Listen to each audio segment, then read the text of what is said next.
A recent poll shows 2/3 of Christians in the United Kingdom believe they are a persecuted minority. Recently, former Anglican Archbishop George Carey is accusing Prime Minister David Cameron of doing more than any other political leader to feed Christian anxieties. UK correspondent Peter Wooding has this report.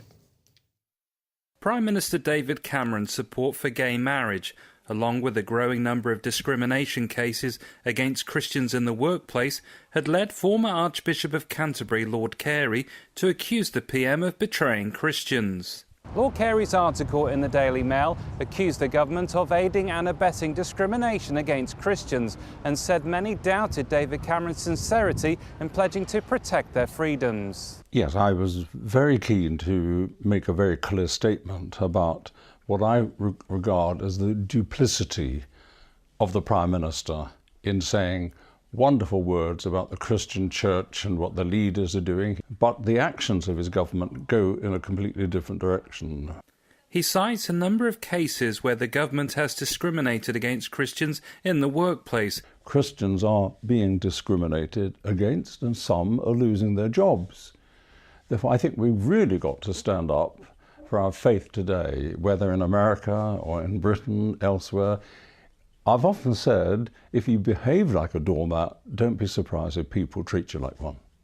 Lord Carey believes it's especially crucial for Christians to speak out against the Cameron government's push to legalise gay marriage. We must actually work with the government not to rescind our marital laws, but to strengthen marriage of one man to one woman with the ideal of till death us do part.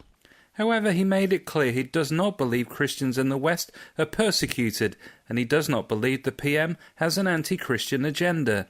He says the growing decline of religious freedoms has more to do with lack of biblical knowledge. I think a lot of it has to do with ignorance. We've lost the whole hinterland of Christian theology in our country.